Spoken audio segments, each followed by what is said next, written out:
What is going on, investors? Now, this has to be one of my all-time favorite quotes from Thomas W. Phelps. 100 to 1 in the stock market. Get this book. It's absolutely incredible.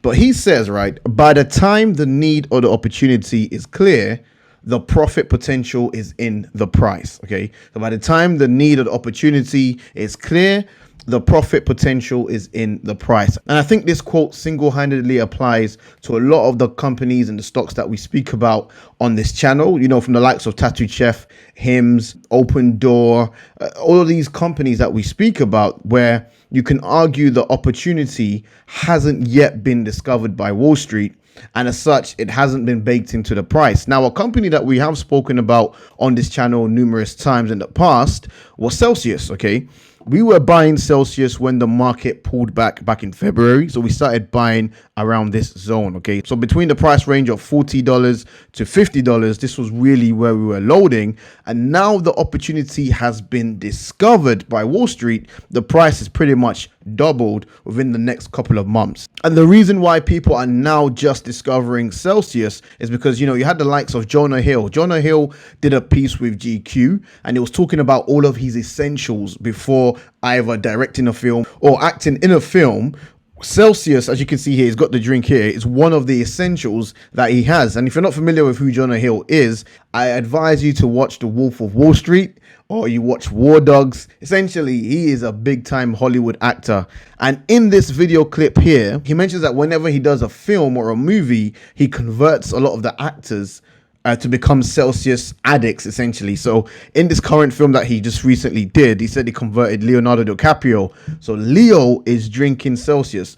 Jennifer Lawrence is now a convert to Celsius Holdings. Meryl Streep, Mark Rylance, I'm not really sure who that is, but these are all Hollywood actors that he's managed to convert to Celsius addicts. So essentially, we're having the network effect, but with A-list celebrities. And Wall Street are now starting to get wind of Celsius, and as such, the opportunity has already been baked into the price. Hence, the share price has doubled from when we were buying. So with that said, in this video, I could speak about a number of companies that I think fit the bill right now where the opportunity hasn't been realized, but I really want to focus in on Tattooed Chef. Tattooed Chef, alongside Open Door and also Hims, had a presentation this week. So Open Door was presenting at the Citi Virtual Global Technology Conference. Hims presented at the Raymond James Consumer Conference, and Tattooed Chef presented at the Cohen's Health Summit. So I've done summaries here for all of my Discord members. They get access to the full PDFs and my write-up and what I thought about the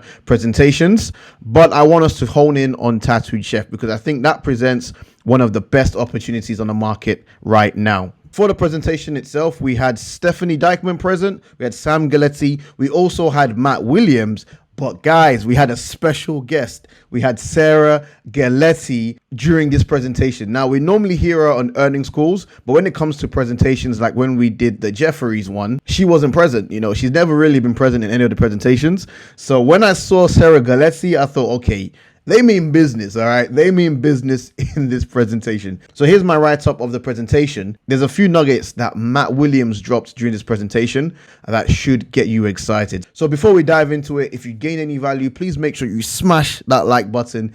If you're new to the channel, hit that subscribe button and the notification bell to stay up to date with all of my latest videos.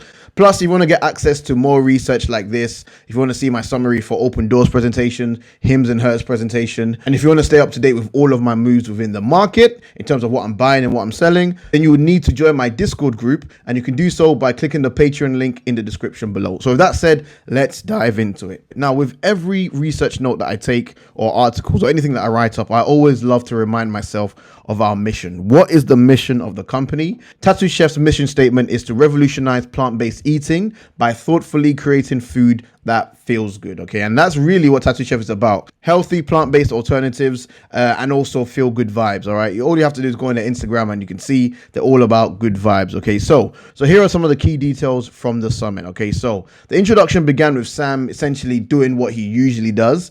He talks about the journey of Tattooed Chef, how we have transitioned from being a solely early private labeling company. So that's when we were providing private label service for the likes of Costco's, Walmart's, and etc. They were doing that for years, but we've now successfully transitioned to a now well-established leading plant-based food brand with 73 branded products to date. And just this year alone, that accounts for 35 new innovations in just 2021. So he expects that branded sales will exceed 150 million at least by full year 2021. So on the company's TAM, so that's the total addressable market, Matt reiterated that the frozen food category is a $63 billion category, and our niche is generating upwards of $40 billion in sales. Okay, so that's the plant-based frozen food niche. All right, so again, he provided a scale of the opportunity that's ahead of us. Okay, so the category itself is projected to be a $160 billion category by 2030, which provides us with a ton of room to expand and grow into while capturing market share. So Matt reiterated our current push towards rolling out healthy snacks, which in itself represents a $22 billion opportunity or category, and the Hispanic foods, which of course we're targeting through our acquisition of Foods of New Mexico, is a $20 billion industry. So it really painted a picture of the size of the opportunity ahead of us and what we are striving for. So this is very good. So they were asked questions about the acquisition itself, the Foods of New Mexico acquisition, and this is where Sam came in and he reiterated the importance of this acquisition in terms of having complete control over production, and then he focused in on packaging because he said, you know, if they were to go the route of getting a separate co-packer, that would essentially slow distribution, increase costs, and it's just not practical, especially in this day and age where we are seeing the inflation figures go absolutely through the roof. He said it's incredibly beneficial that we have control over our own packaging, and that should help with margins over the long term. So the acquisition has helped us to expand into new markets, bring new products to market quicker, and meet the growing demand. Because essentially when they acquired the facilities, it was already operational and had 300 staff, as well as it had all of the necessary facilities required for them to simply convert it into Tattooed Chef plant-based food offerings. Now, on innovation, and of course, this is where Sarah Galetti came in. She reiterated that our brand, our Tattooed Chef brand, and also our range of product offerings isn't limited to just one specific type of products. They gave an example of Oatly. If Oatly were to start doing a product that they don't normally produce, then it will almost come across as weird.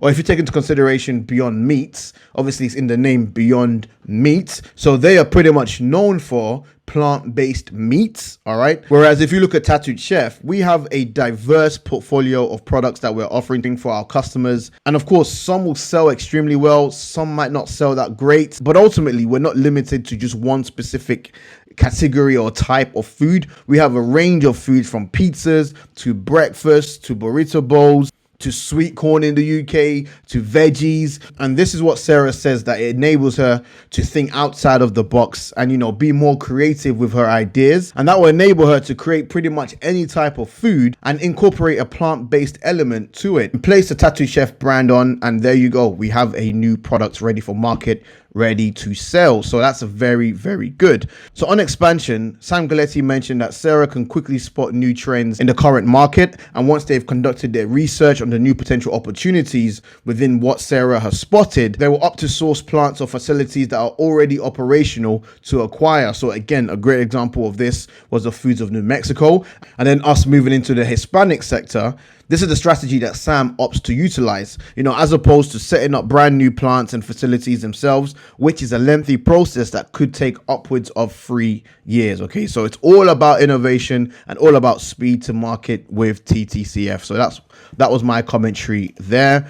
On international expansion, Stephanie mentioned that they are primarily focused on the huge opportunity in the US, and I have no problems with that. You know, we've seen in the past many companies try to expand too quickly and then they spread themselves too thin and the company fails. So Stephanie recognized the size of the opportunity in the US, and they're going to continue to focus their attention on the US, but international expansion will still go ahead, but they will almost be drip feeding that. So like in the UK, we have about 3 products available in Costco's UK right now. A full-on international expansion, still a couple of years out, according to Stephanie. Now, on marketing and advertising, Sarah confirmed that we saw an increase in brand awareness by up to 15%. Sorry for this typo there. So remember that buzzing noise from the Nitro C adverts that we had a couple of months ago? It worked, all right? It worked. And, Sarah confirmed that we saw brand awareness increase by 15%, which is extremely very good to see. Now, on what keeps them up at night, and I really love this question. The interviewer asked them, what keeps you up at night? And, they all went through it one by one. Sam mentioned that it's trying to find a way to get Sarah's innovation to market as quickly as possible to take advantage of this current momentum that we as a company are facing right now. And I absolutely love that answer. And he's backing this up with the actions that we're seeing him take with the recent acquisition of Foods of New Mexico. And also we've got 35 new innovations so far in just 2021. Incredible. So what keeps Stephanie up at night was keeping the operations in line with the company's current pace of innovation. So from Stephanie's point of view, her job, or what keeps her up at night, according to what she said, is how can we make sure operations does not slow us down? And I absolutely love this. Okay, this is why I love this management. This is why Tattoo Chef is my largest position. They're working in harmony. They're an actual solid management team. Love to see it. Now, Matt was really, really funny. What keeps him up at night is trying to get more retailers like Target. All right, and then he dropped the biscuit. He said that we've gone from 2 SKUs to now 25 SKUs in Target by next month. So by the end of October, we will have 25 SKUs in Target. What? We've gone from 2 SKUs to 25 SKUs in under a year in Target. Are you kidding me? Oh, God. Yo, that's amazing. That is amazing. If you know, you know, right? If you know, you know, say no more. And in regards to what keeps Sarah at night, it's just her ability to continue to innovate and come up with new ideas. And also, she really wants to see more brand awareness going forward. So that's what keeps her up at night. So my conclusion from the whole summit itself, from the presentation, from the management, from Sam, from Sarah, from Stephanie, from Matt, my conclusion is very, very simple. I'm bullish. I am bullish. I absolutely love this. I mean, it was a great presentation. To be fair, a lot of the information that they reiterated, we already know about. We've spoken about it many times on this channel. But to discover that we will now have up to 25 SKUs by the end of October in Target alone is insane.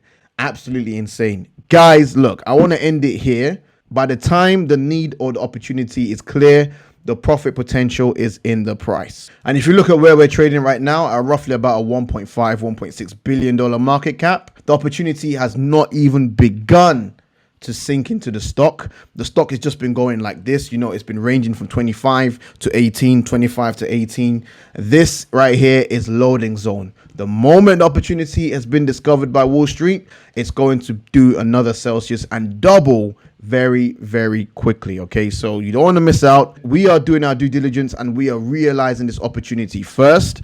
And this is what Peter Lynch talks about, getting one up on Wall Street. And I think Tattoo Chef, Celsius, Open Door, Hims, Palantir, I think they're all fantastic examples of being one up on Wall Street. So with that said, thank you so much for watching. I hope you gained a lot of value from this video. Remember, I'm not a financial advisor, so please do your own due diligence and draw your own conclusions. If you like this video, please make sure you smash the like button, hit the subscribe button and the notification bell. If you want to join my Discord group, the Patreon link is in the description below. With that said, thank you so much for watching and I'll catch you in the next one. Peace.